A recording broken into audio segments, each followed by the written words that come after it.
Aquellos que están a través de las redes viéndonos en este momento y aún después.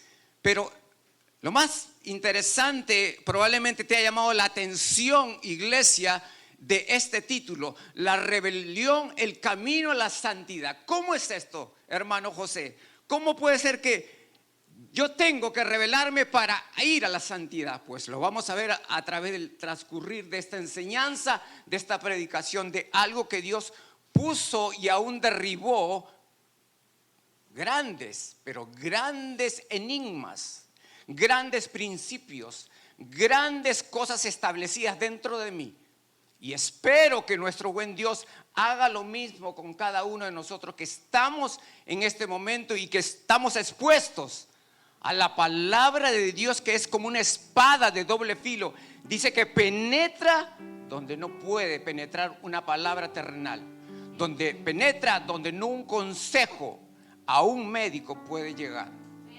Es la palabra de Dios. Aún Dios mismo, Él se dice a sí mismo que Él es el médico por excelencia. Así que la rebelión, el camino a la santidad. Dice Salmo 24, versículo 3: ¿quién subirá al monte santo? ¿Y quién estará en su lugar santo? Es la pregunta que te hago a ti, es la pregunta que yo me hacía y es la pregunta que hago aún más allá. ¿Quién? ¿Serán los pastores? ¿Serán los profetas, los evangelistas?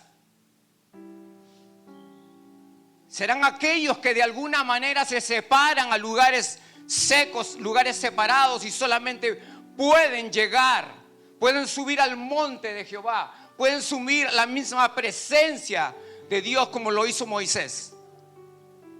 O aún pueden tener aquella revelación que tuvo el apóstol Juan, o la revelación que tuvo el profeta Isaías, o aún cuando Jeremías no quería, porque no quería Jeremías. Dios lo había llamado, pero él se resistía. ¿Será que solamente tienen acceso a Dios aquellos hombres como aquel rico insensato, o como aquel joven que lo tenía todo y quería alcanzar a Dios? ¿Quién estará en su lugar santo? La primera pregunta que hace el salmista es: ¿quién subirá? Y luego dice: ¿y quién estará? ¿Te has preguntado?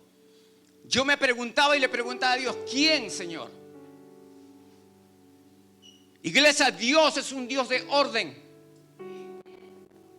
Y tú no puedes ir a Dios de alguna manera, subirte en una escalera y alcanzar el cielo, o subirte al árbol más grande que pueda haber y de ahí ver la majestad, y aún puedas ver en los cielos que hay algo más allá de tu propia vista.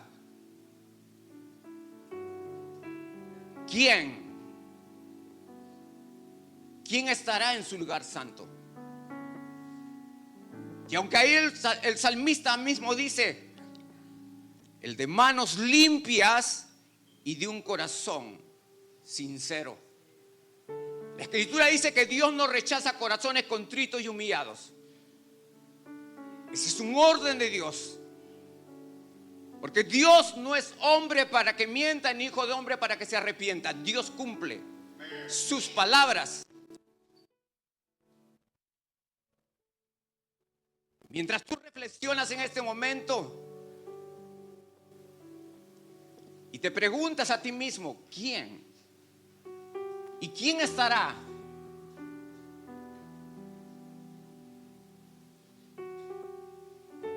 El Espíritu Santo me llamaba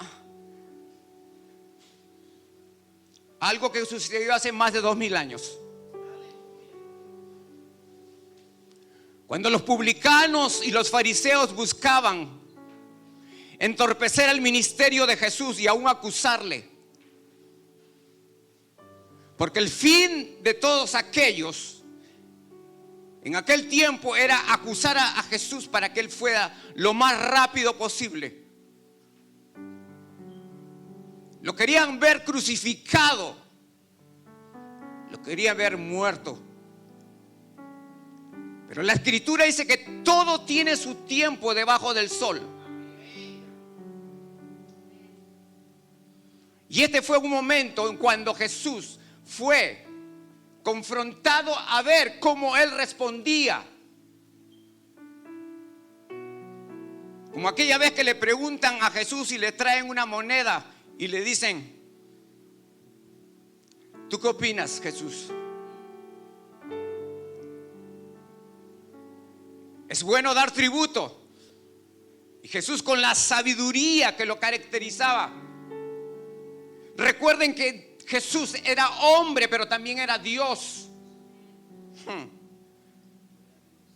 Y Jesús aquellos que lo querían persuadir. Miren, iglesia, todavía en la tierra vamos a ser persuadidos. Y Jesús fue persuadido en ese tiempo, para que cambie aquello que él ya tenía, aquello que él poseía. Y Jesús le contesta: dad al César lo que es del César y a Dios lo que es de Dios. Pero en esta oportunidad Jesús fue confrontado.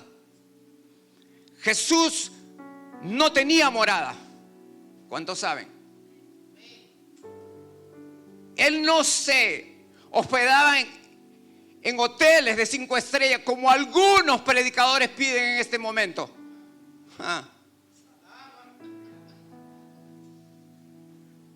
¿Saben cuáles eran sus lugares de refugio, lugares de encuentro con el Padre? Eran los montes. Jesús bajaba del monte y se dirigía al templo para enseñar. Y estaba Jesús enseñando acerca del Padre. La Escritura dice que Jesús estaba en ese lugar enseñando. Es como que en este momento yo estoy enseñando algo que viene del cielo para ustedes que están aquí en la tierra, para mí que estoy en la tierra, y de pronto alguien lo interrumpe y de pronto abren esa puerta y vienen los fariseos y los escribas y empiezan, yo me imagino, empujando a esa mujer, empujándola. Pecadora, adúltera. Y Jesús estaba enseñando ahí, en ese lugar.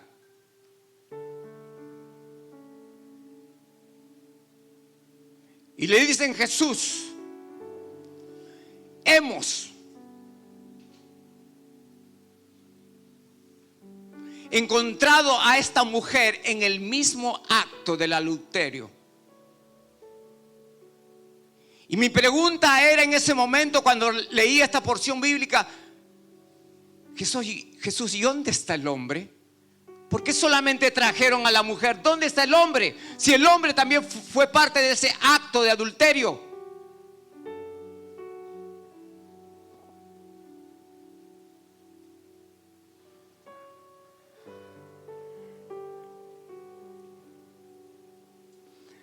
Jesús, esta mujer ha sido sorprendida en el acto mismo de adulterio.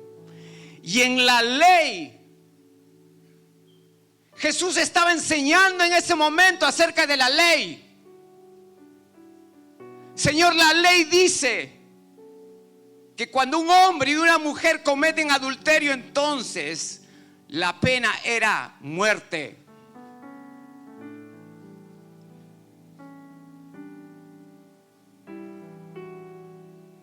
Y aún ellos, los escribas, eran hombres que buscaban y sabían acerca de las Escrituras. Y por eso le dicen: Moisés dijo que aquel hombre, aquella mujer que fuera sorprendida será muerta, y aún a través de estas piedras, porque ahí lo dice. Moisés dijo: apedreen a tales mujeres. Tú pues, ¿qué dices? Tú pues, ¿qué dices, pastor?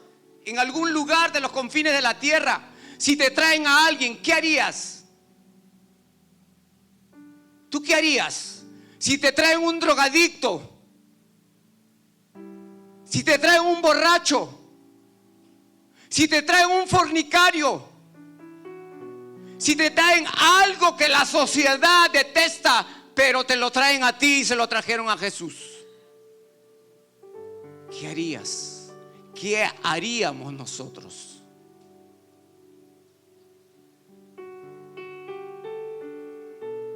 Iglesia, en este tiempo, en esta generación, todavía hay fariseos.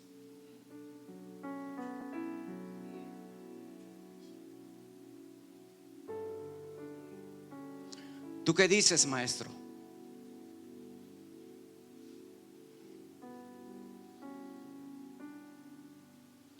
El fin de ellos era tentar, destruir el ministerio de Jesús. Pero Jesús, inclinándose hacia el suelo, escribía en tierra con su dedo. ¿Cuántas veces tú y yo hemos decidido hacer algo sin pensarlo? La escritura no dice cuánto tiempo se demoró Jesús escribiendo. Jesús, te estamos pidiendo una respuesta, dinos. Y Jesús escribía y escribía y escribía. Yo me imagino buscando la dirección del Padre y diciéndole: Señor, Padre, ¿qué hago? Yo conozco sus corazones.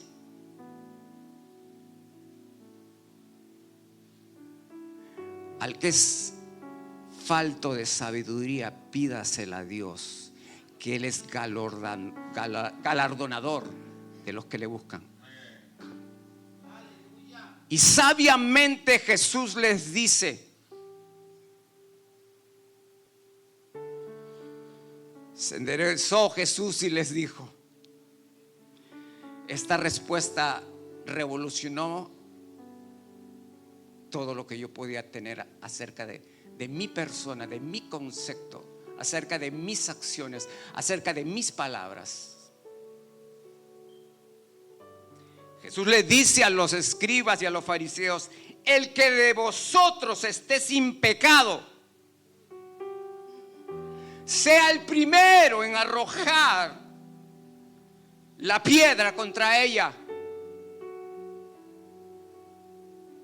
¿Te imaginas la magnitud de esta respuesta? Esta respuesta no era parte de la tierra, venía del cielo para aún ver la reacción de aquellos acusadores.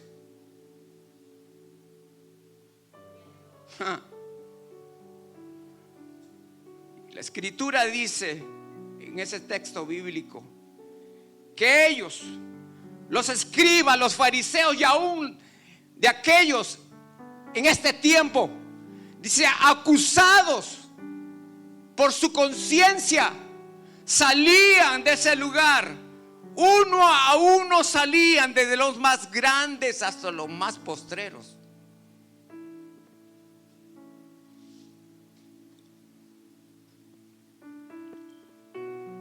El dedo acusador, las palabras acusadoras,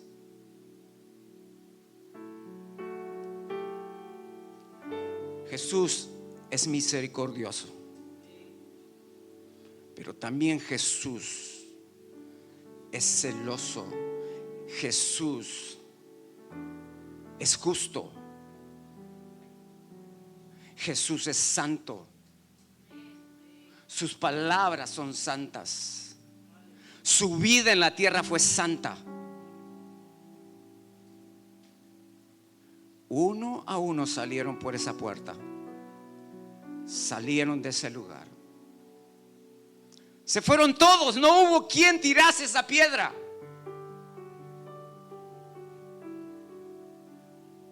Y de pronto el maestro nuevamente se levanta y solamente ve a la mujer adúltera.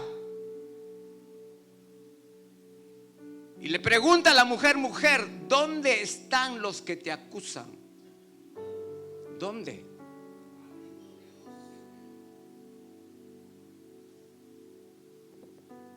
No solamente en ese lugar estaban escribas y fariseos, sino también mucha gente.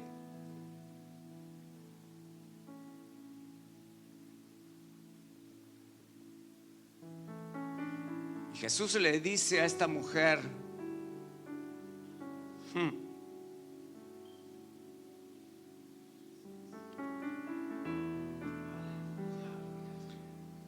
ninguno te condenó, ¿verdad?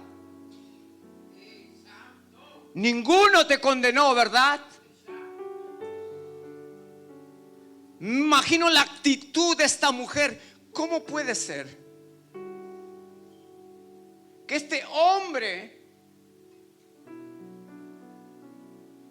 me pregunte aquello?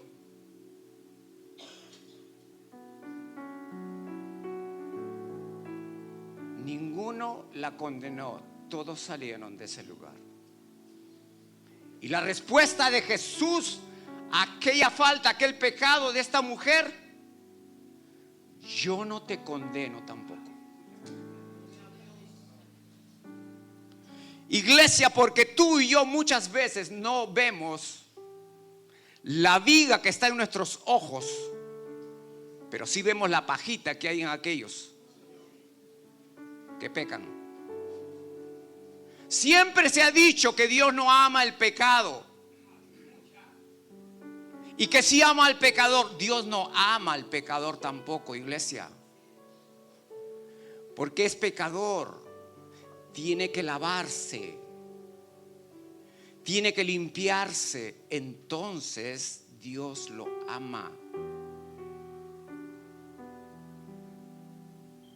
Y Jesús,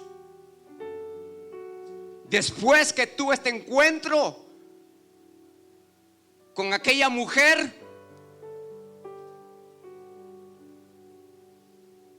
dice: yo soy la luz del mundo.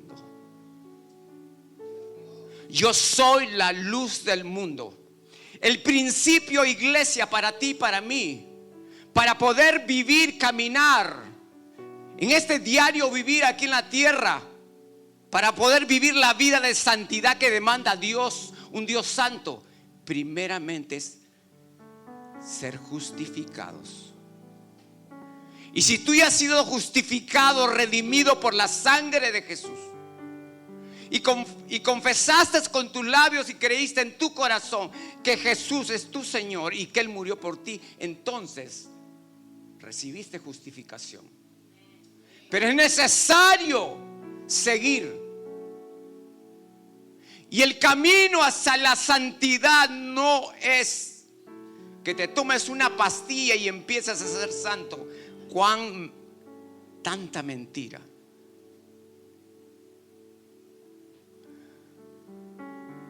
Uno de los hombres que predicaba acerca de la santidad era Wesley.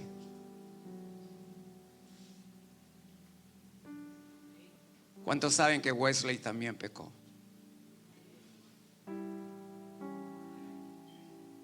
Se casó con una mujer que tuvo 4 hijos, que tenía 4 hijos. Y a los 15 años la mujer lo dejó a John Wesley. Ahí determinó él vivir para Dios y aún tomar el celibato como una opción para él.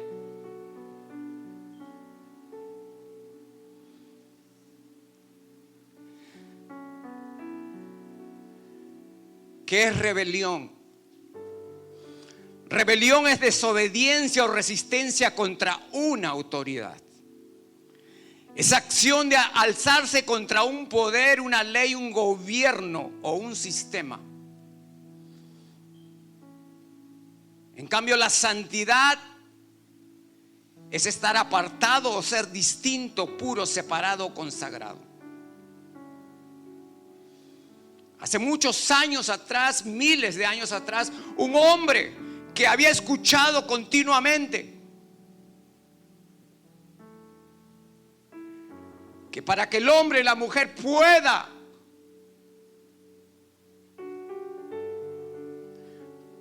salir de ese lugar donde se encuentra, necesitaba pagar indulgencias, necesitaba pagar para que su tiempo en ese lugar, después ya de muerto, pueda salir. Había sido condenado según aquellos tiempos a toda la eternidad, pero si ellos pagaban una indulgencia, entonces de cadena perpetua se lo reducían a 100, y cuanto más pagaba, más y más y más. Pero se levanta un hombre que decidió rebelarse frente a aquellas palabras y decide escudriñar las escrituras. Entonces él encuentra y dice: yo tengo que rebelarme. Esto es imposible que estos hombres puedan seguir enseñando. Su nombre, Martín Lutero, se rebela contra el sistema, contra aquellos principios humanos, y decide hacer una tesis, 95 tesis dice, y va y los clava en aquel lugar. Yo me opongo, rotundamente me opongo, porque la escritura dice que yo recibo salvación por gracia. Iglesia, tú y yo hemos recibido la salvación en Cristo Jesús por gracia. Tú no tienes que adular a nadie, tú no tienes que pagar a nadie. La salvación es gratuita. Que hay un precio que pagar para vivir la santidad después de la salvación, sí.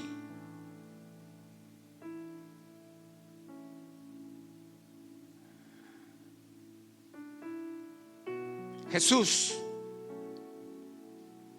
nuestro amado Salvador y Señor, aquel que en el cielo le dicen santo, santo, santo, y aún creo que hay un remanente en la tierra que todavía dice santo, santo, santo, como cantábamos hace algunos momentos. A Él, al único, porque Él es antes, porque Él es ahora y porque Él será después. No habrá nadie en la tierra que pueda asumir esta responsabilidad y la demanda de un Dios santo.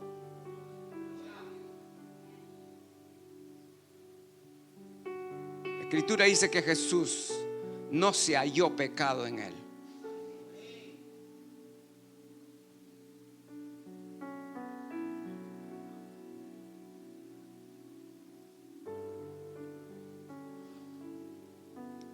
Acercaos a mí y yo me acercaré a vosotros.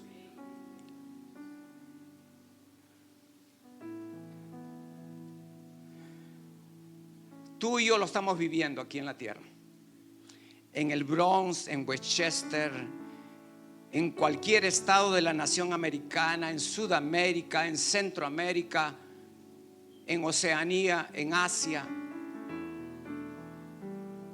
Amado, la realidad es que estamos en la tierra todavía. Tus ojos lo van a ver o lo están viendo, tus oídos lo escuchan diariamente. El carácter terrenal que estamos viviendo aquí en la...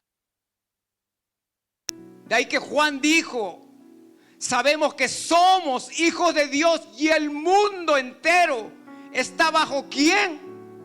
Está bajo el maligno. Amado, el mundo entero. La Escritura dice que Él es el príncipe de este mundo.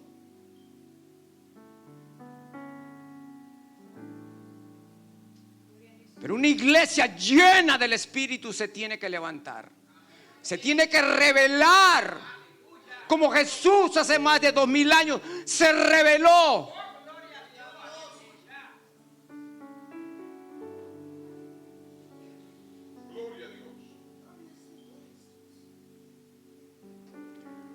Aún el apóstol Pablo a los Gálatas le dice: nosotros, ustedes, cuando eran niños, estábamos en esclavitud, bajo los rudimentos de este mundo. Amado, la realidad es que estamos en esta tierra y todavía hay rudimentos. ¿Y qué son rudimentos, iglesia? Rudimentos son principios. Rudimentos son filosofías. Rudimentos son sabiduría humana. Rituales, sistemas, pensamientos.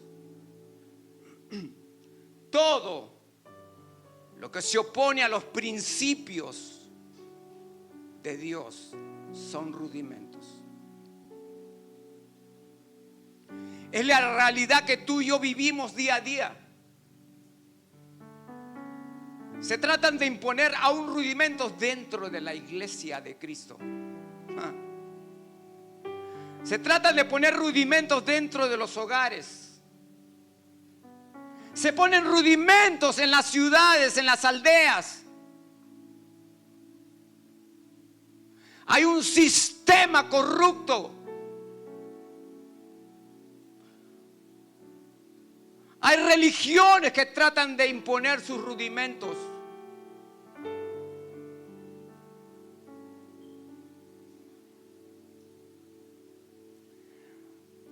El apóstol Santiago le dice: oh almas adúlteras, ¿no sabéis que la amistad del mundo es enemistad contra Dios? Cualquiera pues que quiera ser amigo del mundo se constituye amigo de Dios.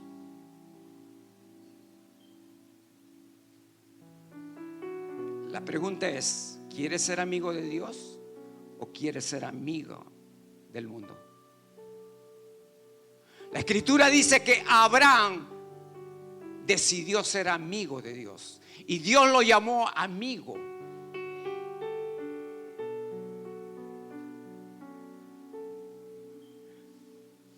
Es que esa es la nueva revelación, ser amigos.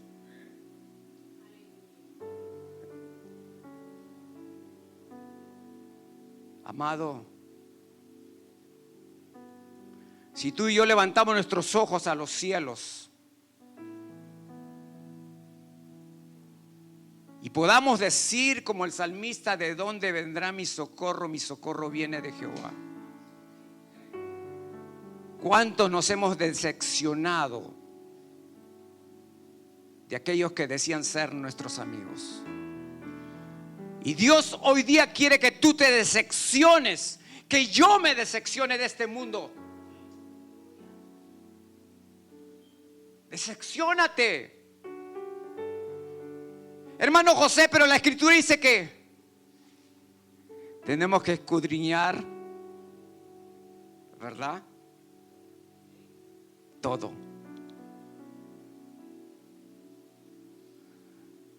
Iglesia, la Escritura dice que no hay bueno ni aún uno.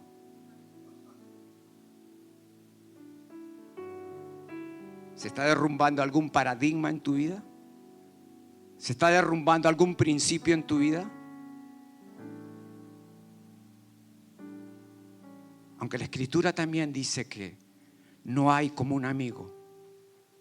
Pero Dios está diciendo: no seas amigo del mundo. ¿Qué te puede ofrecer el mundo? ¿Fama? ¿Riquezas? ¿Buen nombre?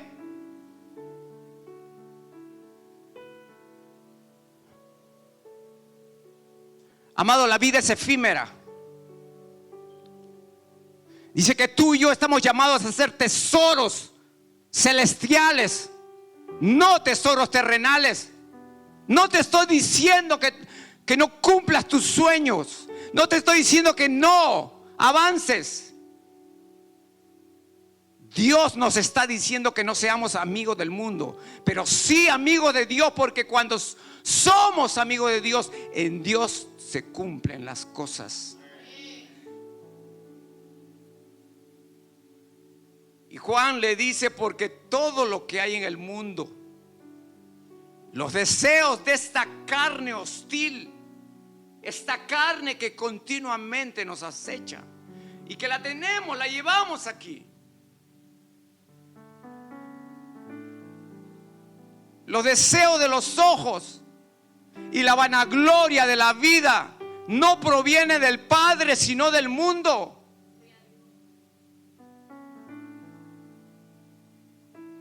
La mujer adúltera dice que ella fue adúltera porque cometió el adulterio. Pero la Escritura dice que tú y yo con nuestros ojos podemos adulterar.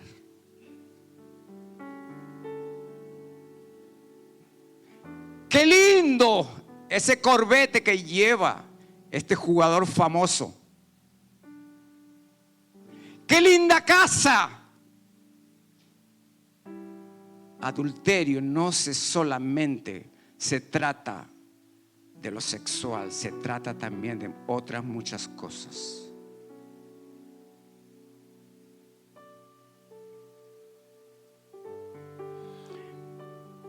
Pero el Dios del cielo, ¿cuál es el carácter del Padre de las luces? ¿Cuál es el carácter de aquel Dios al cual tú y yo servimos?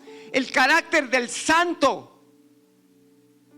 Uno de los nombres que impactó mi vida en esta búsqueda de Dios a través de la santidad, valga la redundancia, nunca había predicado o enseñado acerca de la santidad.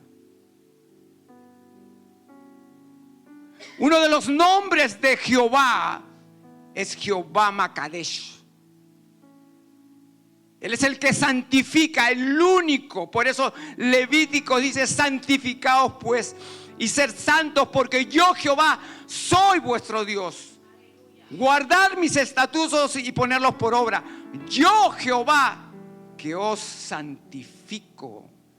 Ese era el plan de Dios al escoger a Israel, para que no solamente sean representantes de Él, para que no solamente sean las cartas de aquel tiempo, sino que tenían que vivir una vida de santidad. Amado, este nombre expresa el carácter de Jehová y lo que Él requiere de su pueblo, de su iglesia.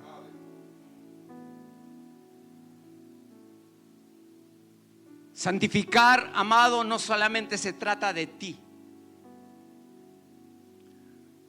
Se trata también de personas. Se trata también de la iglesia. Se trata también de lugares. Este lugar ha sido separado para vivir y encontrarse con aquel que es santo.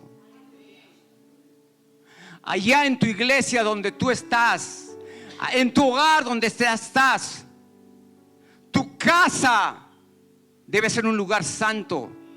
Tu iglesia debe ser un lugar santo. Tu comunidad debería ser santa. Porque la santidad no se trata de que tú y yo llevemos una aureola como ángel. Se trata de muchas cosas más.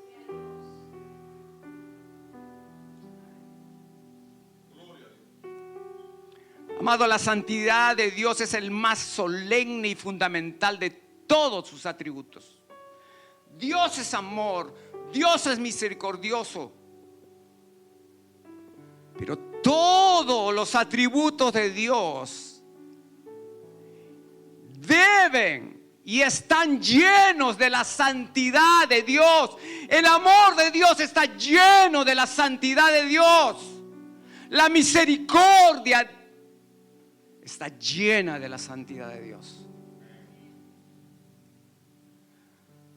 Es la naturaleza misma de nuestro Dios.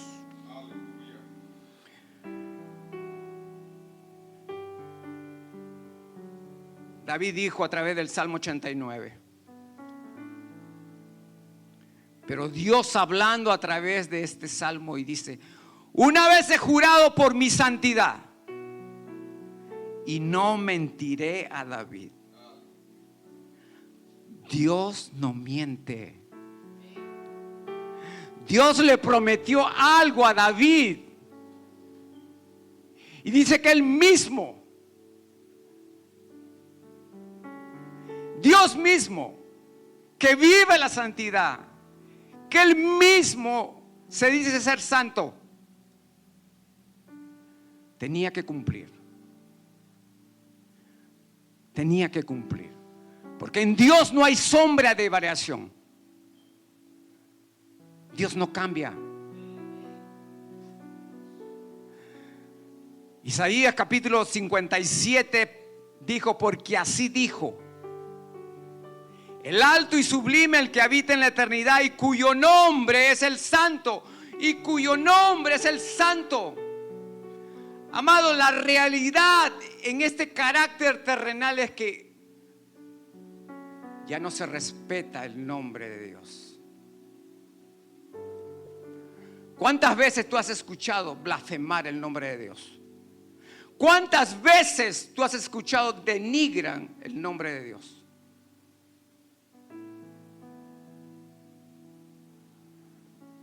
El nombre de Dios no solamente es poderoso,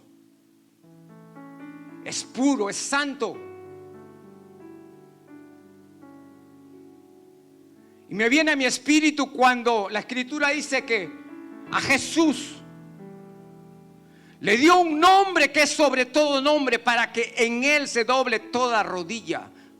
¿Saben por qué? Porque Jesús es santo. Como aquella mujer adúltera vino a los pies del maestro, yo me imagino, después de escuchar a aquellos que lo acusaban a ella.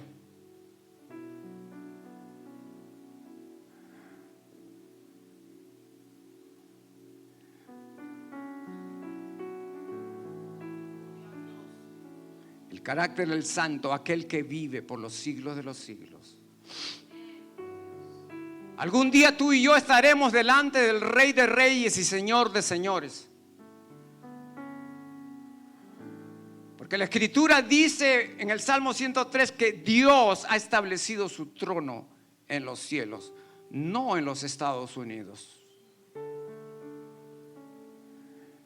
En la tierra no hay reyes, solo es Él es rey. Y no solamente rey, Él es Rey de Reyes y Señor de Señores. Y desde su trono de gloria, su trono de santidad, dice que Él gobierna todas las cosas. En el cielo todos le obedecen. Lamentablemente en la tierra todavía muchos no le obedecen. Pero Él tiene dominio y control de todas las cosas.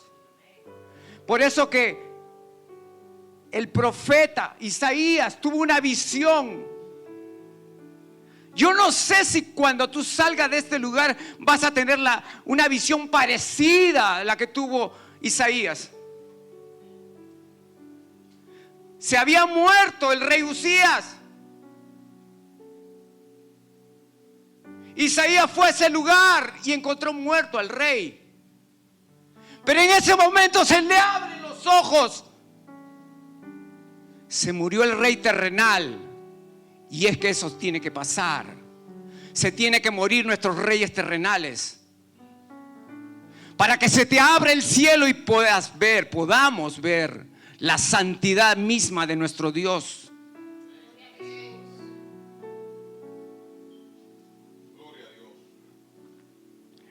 Vi yo al Señor sentado sobre un trono alto y sublime, y por encima de él habían serafines que tenían 6 alas. Dice que dos alas cubrían sus rostros.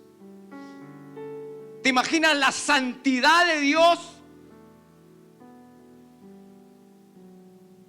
Más adelante lo vamos a ver, pero un hombre que su rostro resplandecía.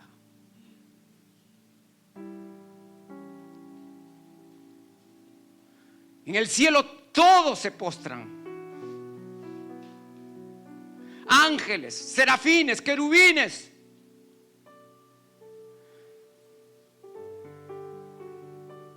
Y el uno y al otro daban voces diciendo: Santo, santo, santo Jehová de los ejércitos, toda la tierra está llena de tu gloria. Y yo le decía: Señor, pero ellos están disfrutando ahí, los ángeles. ¿Cuántos saben que los ángeles están diciendo: llegará el día, llegará el día que toda la gloria de nuestro Dios abundará la tierra y vendrá el fin? Pero no solamente Dios, porque Dios no tiene escogidos, iglesia. Lo que le reveló a los santos hombres y mujeres de Dios en la antigüedad lo puede hacer contigo y conmigo. Tú no tienes nada especial, yo no tengo nada especial. Es la presencia del Espíritu Santo en tu vida que te hace especial. Y Juan tuvo la visión también, la que tuvo Isaías, pero de una manera distinta, porque dice que los 24 ancianos no cesaban de dar gloria. Y decían: Santo, santo, santo es el Señor Dios Todopoderoso, el que era, el que es y el que ha de venir. Cuando suenen las trompetas, iglesia, y Jesús en los cielos haga el llamado, yo me imagino que mis ojos se van a abrir y yo voy a poder ver la santidad misma de Jesús. Porque ese es el lugar donde tú y yo pertenecemos, un lugar santo, un lugar puro, donde no hay lugar para el pecado.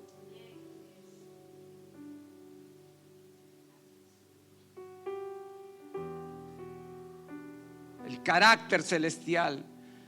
Por eso mi llamado, el llamado de Dios es a que te rebeles. Rebélate contra ti mismo. Cuando te mires al espejo y yo me mire al espejo y diga: no, no más. No más palabras deshonestas. No más actitudes incorrectas. No más pensamientos vanos. No más vana palabrería.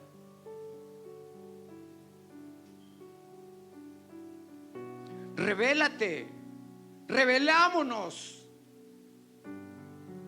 Amado, todo principio, toda filosofía, toda religión, toda palabra terrenal, ¿sabe por dónde entra? No entra por tu corazón, entra por tu mente, por tus ojos. Por eso es necesario que tú y yo nos expongamos continuamente.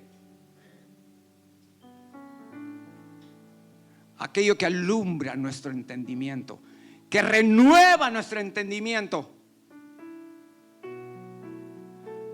De ahí que Pablo a los romanos le dice: no se conformen a este siglo, no se conformen a este mundo, transfórmense por medio de la renovación de vuestro entendimiento, para que comprobéis la buena voluntad de Dios, que es buena, agradable y perfecta.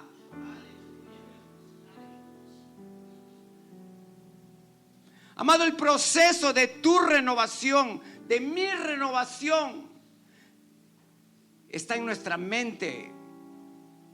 Involucra que tú, lo que tú lees, con lo que tú te llenas, se establecen principios, se establece la misma palabra de nuestro Dios en tu interior.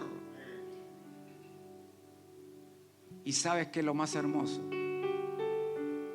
cuando tú decides ir a la fuente, entonces el Espíritu Santo te lo recuerda. Es que yo no me acordaba. Yo no me acordaba. Es que yo quiero ser amigo. Y el Espíritu Santo te recuerda: sé amigo de Dios. Cuidado con tu actitud. Cuidado con tus respuestas. Las convicciones que Dios siembre en tu espíritu tienen que estar basadas en los principios eternos de Dios. El conocimiento, amada iglesia, de la verdad de Dios renueva tu mente, renueva mi mente.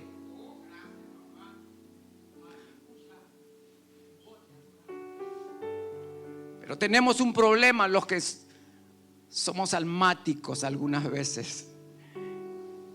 Y yo no puedo negar que yo también lo he sido. Porque el alma no se quiere someter. La carne menos. El centro mismo de nuestras emociones.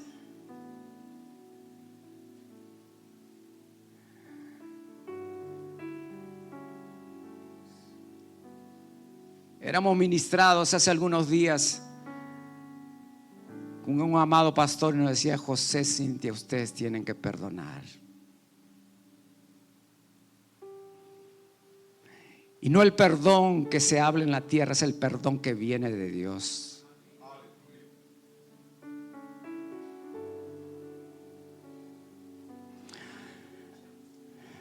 San Lucas capítulo 12 dice: y diré a mi alma, muchos bienes tienes guardados para muchos años, repósate, come, bebe, regocíjate. Pero Dios le dijo: necio, esta noche vienen a pedir tu alma y lo que has provisto, ¿de quién será? ¿De quién será? ¿De tus hijos? ¿De tus hijas? ¿Sí? ¿Cuántas veces lo que tú y yo hemos acumulado en la tierra, hablando económicamente y aún materialmente, no ha sido de bendición para nuestros hijos?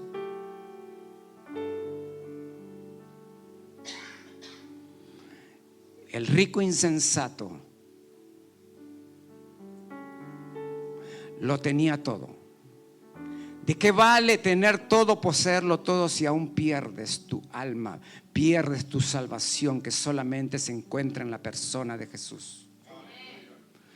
Así que no te vayas de la tierra sin antes haber reconocido a Jesús como Señor y Salvador. Porque Dios no hace acepción de personas, seas rico, pobre. Dios no hace acepción de nacionalidades, no. Dios quiere que todos tengan un encuentro y procedan a tenerlo con Él.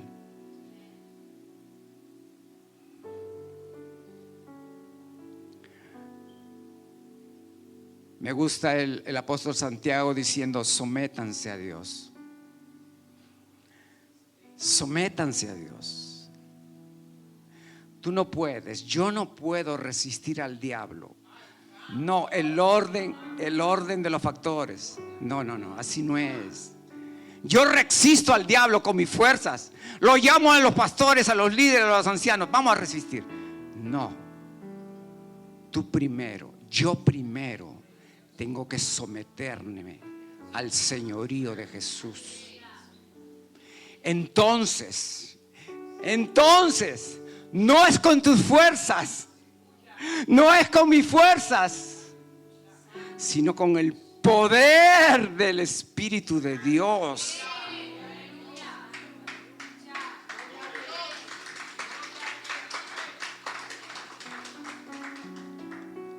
Pero lo más lindo es que cuando tú no le das cabida, aunque venga un dardo, aunque venga una flecha, y tú lo resistes,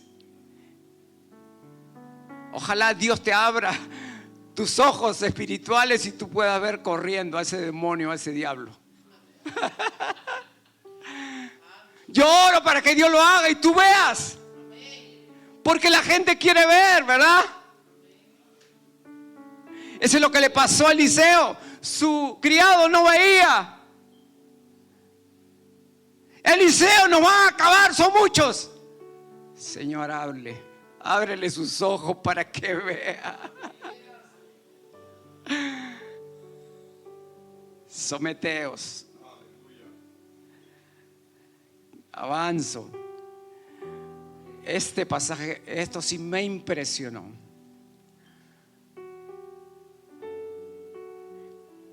Pedro, Jacobo y Juan pudieron ver esa transfiguración. Jesús se transfiguró delante de quién, delante de ellos. Dice que el rostro de Jesús resplandecía como el sol y sus vestidos se hicieron blancos como la luz. ¿Te das cuenta, iglesia? ¿Te das cuenta, amado? La santidad de Dios, la santidad de Jesús. Su rostro resplandecía. ¿Y sabes de dónde venía? Ellos estaban en el monte.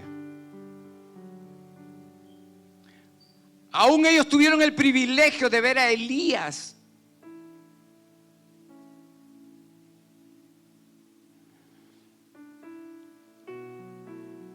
En Éxodo capítulo 34, versículo 29 dice: y aconteció que descendió Moisés del monte Sinaí. Monte Sinaí, lugar santo. Tabernáculo de Dios, lugar santo. Se dice mucho acerca de lugares santos. Se dice que Israel es la tierra santa. No, Dios no hace acepción de lugares. Tú y yo somos la iglesia de Dios. Amado, Moisés había estado hablando con Dios 40 días y 40 noches, ¿te imaginas? Si tú y yo practicásemos encuentros con Dios diariamente,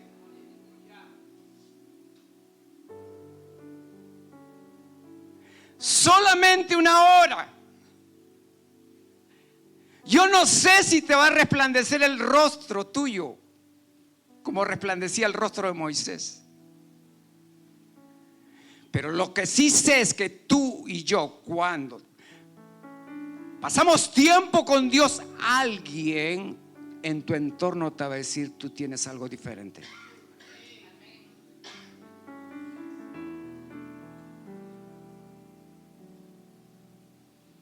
Moisés bajó del monte y su rostro resplandecía. Es más, aquellos que estaban debajo no se querían acercar a Moisés. No te me acerques. No te me acerques.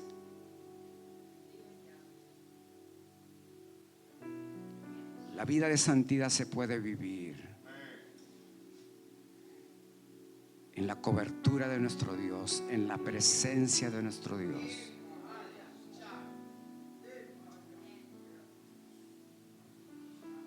Dios no tiene privilegios, pero sí demanda búsqueda de Él.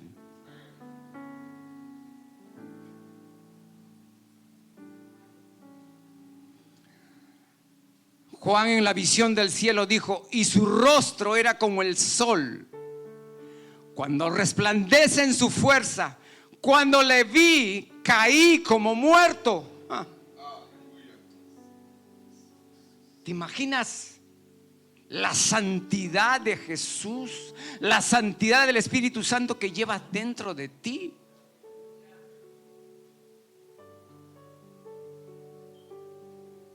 El apóstol Juan, al ver a Jesús que su rostro resplandecía, cayó como muerto. Era tanta la santidad.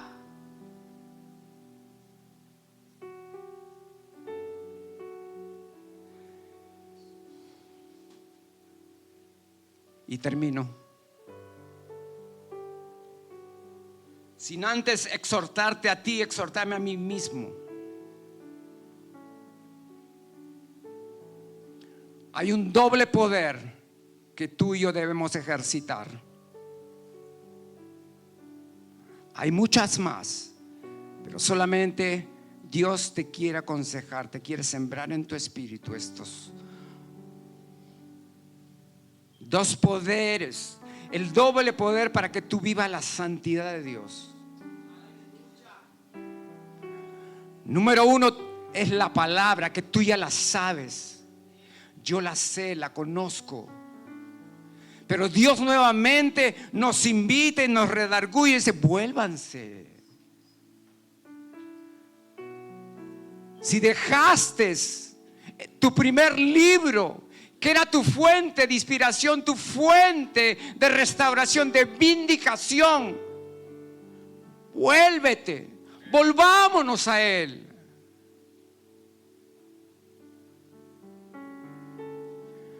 Dice que la palabra de nuestro Dios, amados, es como fuego.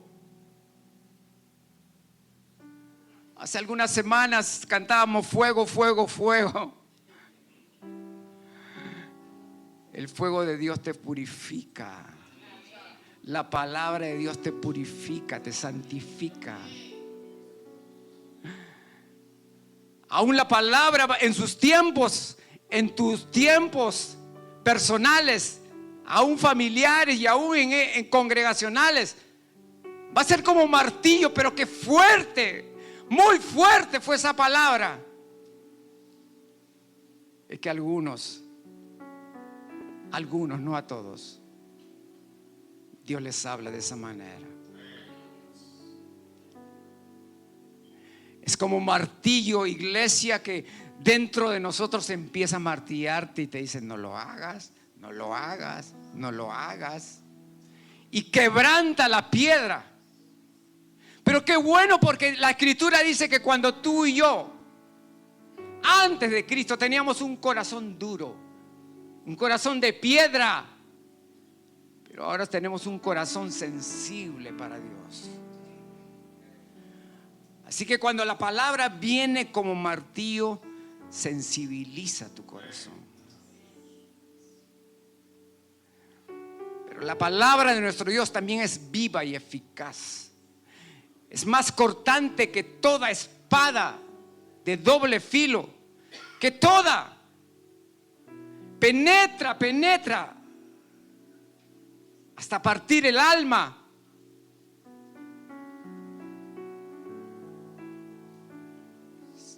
Es la palabra. Es la palabra de nuestro Dios la que va a partir tu alma. Va a partir mi alma. Y mi alma tiene que someterse al señorío de Jesús, al señorío de la guianza de su espíritu. Y dice que ella misma discierne los pensamientos y las intenciones de nuestro corazón. Amado, la ley de Jehová es perfecta, que convierte el alma.